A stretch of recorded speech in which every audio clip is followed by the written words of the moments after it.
नमस्ते प्यारे साधक मित्रों। अनाद्य ओम चैनल में आपका फिर से स्वागत है।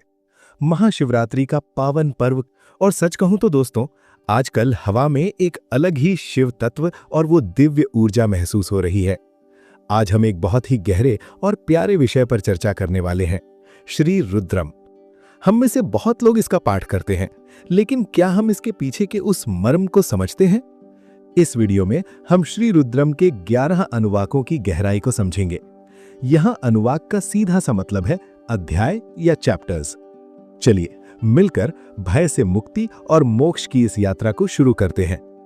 मेरे दोस्तों, श्री रुद्रम की बनावट, स्ट्रक्चर बड़ी ही वैज्ञानिक और आध्यात्मिक है।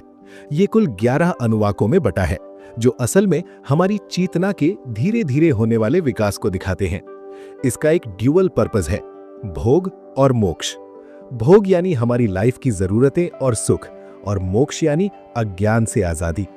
इसका सबसे बड़ा कोर थीम तो यह है कि हम ईश्वर को सिर्फ मंदिर में ही नहीं, बल्कि हर जीव में देखें, चाहे वो कोई महात्मा हो या कोई ऐसा इंसान जिसे समाज शायद सही न समझे। जब हमारा नजरिया ऐसा हो जाता है, तभी हम रुद्र से सही मायने में जुड़ पाते हैं। पहला अनुवाक पूरी तरह से शांति और सुरक्षा के लिए है।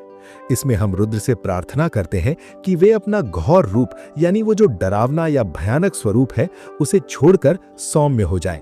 हम चाहते हैं कि उनके शस्त्र शांत रहें, ताकि हमें उनकी कृपा मिलती रहे। एक साधक के लिए ये प्रायश्चित की तरह है।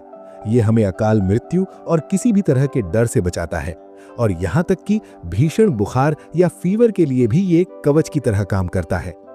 दूसरे अनुवाक में हम रुद्र को एक सर्वव्यापी चिकित्सक के रूप में देखते हैं। वे इस धरती पर हर जगह है। हर औषधीय जड़ी बूटी के सार में उन्हीं का वास है। हम उनसे प्रार्थना करते हैं कि वे हमारे संसार या माया के बंधनों को थोड़ा ढीला करें, ताकि हम फ्री फील कर सकें। अगर हम करियर या नौकरी में प्रोग्रेस चाहते हैं, तो ये अनुवाक हमारी बुद्धि को काफी तेज बनाता है।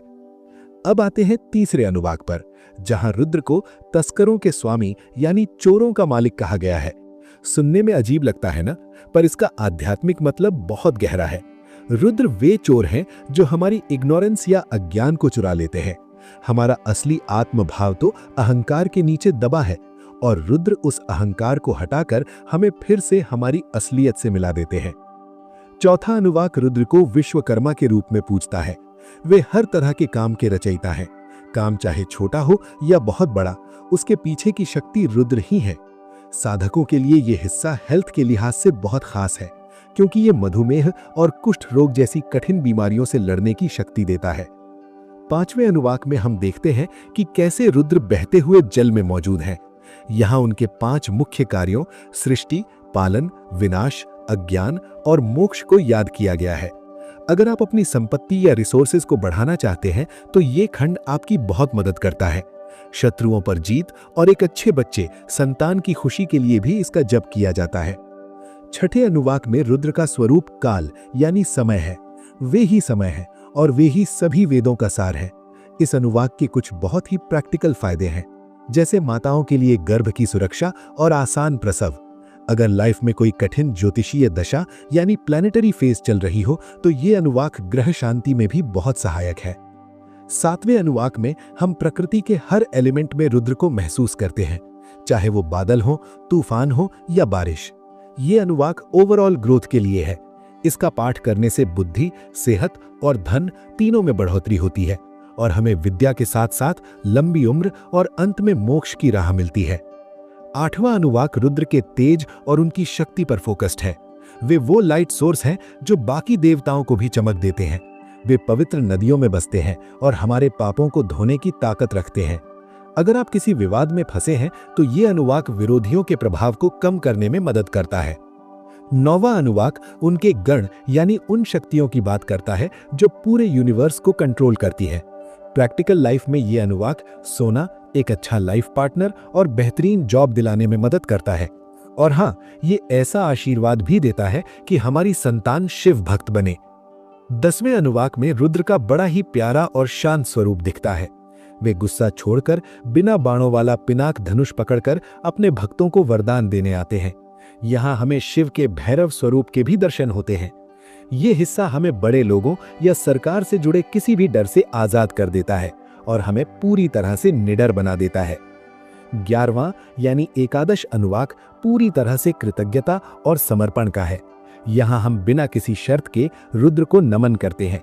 इसका सबसे बड़ा गिफ्ट है त्रिकाल ज्ञान, यानी बीते हुए, आज के और आने वाले समय की समझ। साथ ही ये हमें तीर्थों की यात्रा का फल और परिवार की बढ़ोतरी का सुख भी देता है। मेरे प्यारे साधकों, अब बात करते हैं फलश्रुति की, जो इन सभी आशीर्वादों का निचोड़ है। हमने देखा कि अलग अलग अनुवाक हमारी लाइफ के अलग अलग हिस्सों पर काम करते हैं। फलश्रुति हमें विश्वास दिलाती है कि जब हम शिव की शरण में आते हैं तो वे हमारे योग क्षेम की जिम्मेदारी ले लेते हैं। चाहे शरीर के दुख हों या लाइफ की रुकावटें, ये स्तोत्र हमें हर तरफ से सुरक्षित कर देता है। ये न सिर्फ हमें दुनिया के सुख देता है, बल्कि हमारे अंदर को इतना साफ कर देता है कि हम मोक्ष के लायक बन जाते हैं। श्री रुद्रम सिर्फ एक वैदिक प्रार्थना नहीं है, हमारी आत्मा की सफाई का एक तरीका है। जब हम इसका जप करते हैं तो हमारा डर पूरी तरह से प्यार में बदल जाता है और हम शिवमय होने लगते हैं। मुझे पूरी उम्मीद है कि ये छोटी सी चर्चा आपकी साधना को और भी गहरा बनाएगी। इस वीडियो को अपने अन्य साधक मित्रों के साथ जरूर शेयर करें ताकि वे भी इसका लाभ उठा सकें। और हाँ, कमेंट्स में ओम नमो भगवते रुद्राय लिखना बिल्कुल न भूलें। अगली बार मिलेंगे एक नए विषय के साथ। तब तक के लिए ओम नमः शिवाय।